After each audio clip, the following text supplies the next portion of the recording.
पता नहीं कितने काल से ये प्रश्न उठते चले आया है, दैव और कर्म।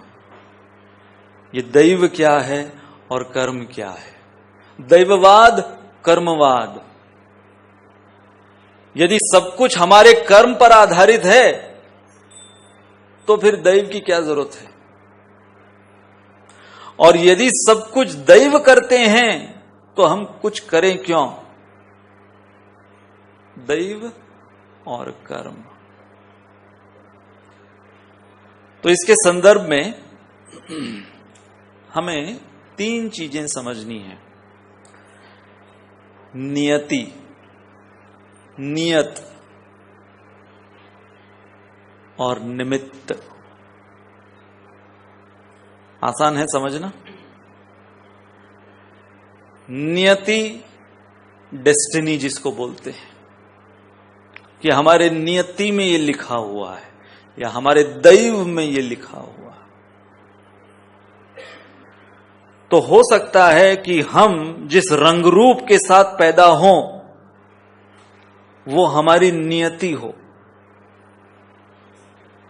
परंतु उस रंग रूप के पीछे है नियत, मोटिव्स,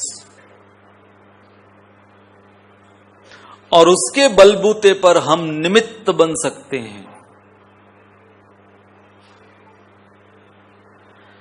जैसे यदि एक उदाहरण मैं आपको दूं, ट्रेन से आप यात्रा कर रहे हो। अब ट्रेन से यात्रा करते समय जो भी कोई व्यवस्थाएं होती हैं वो आपको मैनेज करनी होती है। सोने की व्यवस्था, खाने की व्यवस्था, बैठने की व्यवस्था, घूमने फिरने की व्यवस्था, शौच की व्यवस्था, सब मैनेज आपको उस बोगी में जो फैसिलिटीज मिली है उसमें आपको मैनेज करनी होती है। जैसे कि आप जब ट्रेन में यात्रा कर रहे हो तो जो खाना है वो आपको उस यात्रा के अनुसार मैनेज करना है। तो अब उसे दैव यदि हम कहें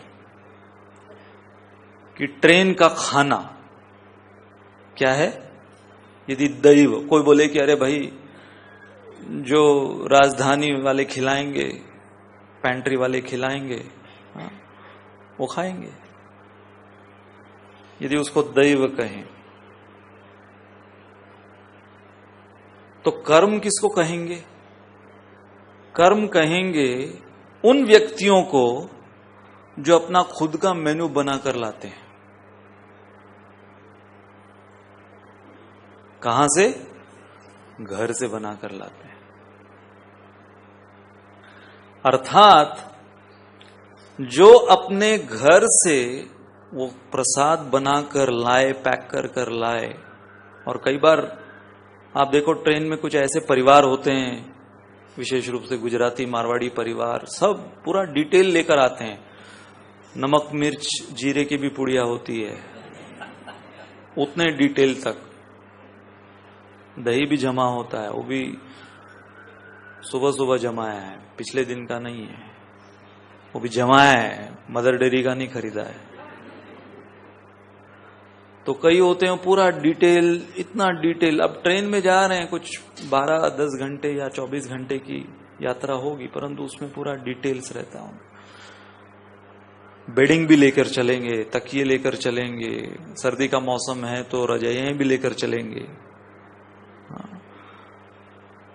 डिटेल्स मतलब क्या है? वो अपना स्टैंडर्ड नहीं नीचे करना चाहते। क्या समझ में आ रहा है इसमें? चाहे वो घर पर रहें, चाहे वो ट्रेन में रहें, स्टैंडर्ड मेंटेन रहता है।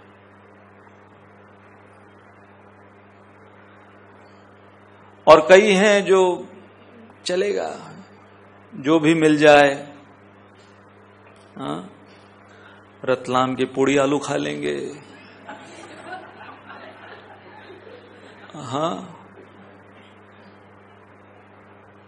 जो भी इगतपुरी के वड़े खा लेंगे,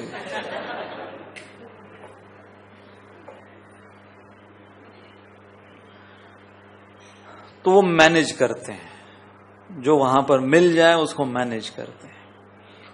और जो स्टैंडर्ड अपना नीचे नहीं करना चाहते वो अपने कर्मों के द्वारा दैव को बनाते हैं।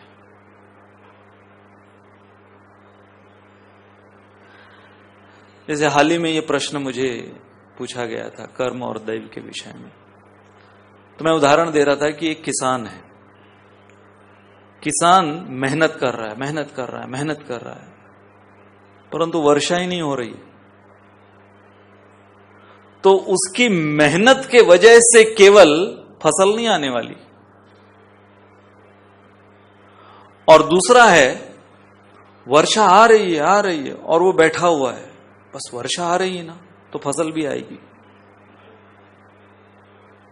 तो ये एक्सट्रीम्स है दैववाद कर्मवाद का, कि मेहनती किसान यदि ये सोचे कि केवल मेरी मेहनत के वजह से फसल अच्छी आनी चाहिए तो वो मूर्ख है।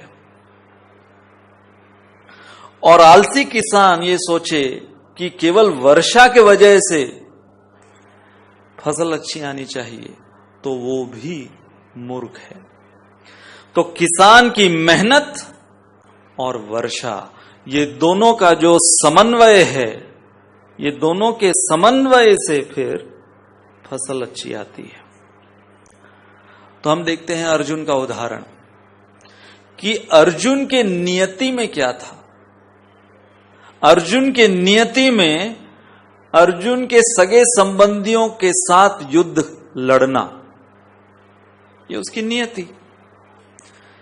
कि दुर्योधन जैसा भाई मिला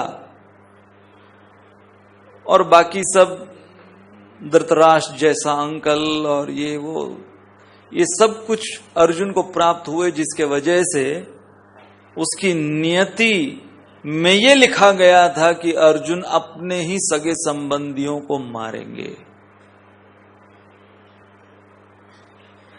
तो भगवान ने अर्जुन की नियति नहीं बदली, भगवान ने अर्जुन की नियत बदली।